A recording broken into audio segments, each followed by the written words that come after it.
Hello everybody, our topic for today is divine reconciliation, full circle. Before we go into this topic, I would like to tell us the dictionary definition of reconciliation.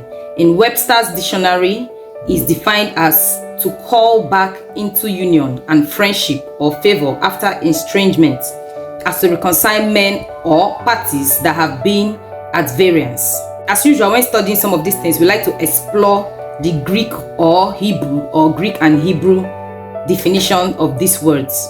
In Hebrew, reconciliation means shalom, that's peace, while in Greek, reconciliation is called katalasso, that is to exchange, to restore, or to favor something or somebody. If we look at the process of reconciliation when it concerns man, you find out that the person who initiates the process of reconciliation is the person who offended the other party. Is either they find somebody who will go on their behalf to beg and plead to the offended party, or they find somebody who will go with them to plead and beg the person who is offended. The person is also known as a mediator. So when the person goes for the settlement, the person tries to bring peace and settle the two parties.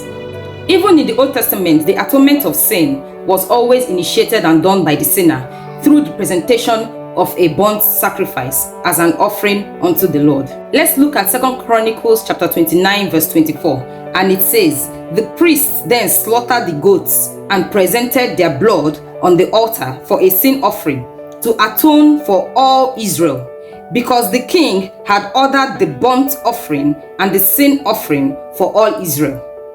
However, God's ways are not the same with man's ways. God was the initiator of the reconciliation process between himself and mankind. God, who is and was the offended, was the one that initiated the reconciliation process between himself and us by giving his son, Jesus Christ, to die for us in the cross of Calvary for our sins and our redemption, therefore reconciling man to himself. Let's check Romans chapter 5 verse 10, and it says, "For if when we were enemies, we were reconciled to God by the death of his son, much more, being reconciled, shall we be saved by his life." Now we are going to handle 4 facets of Christ's reconciliation. That is to say, the 4 things that Christ did to achieve reconciliation between God and man. Number 1, Christ sacrificed for us. Jesus offered himself as a sacrificial lamb, bearing the punishment on our behalf for our sins. Number 2, atonement. He was beat for our guilt and iniquities, therefore bearing the consequences of our sin upon himself. Number 3, reconciliation. Jesus brought reconciliation between God and humanity, therefore bringing us in harmony with God. And number 4, healing.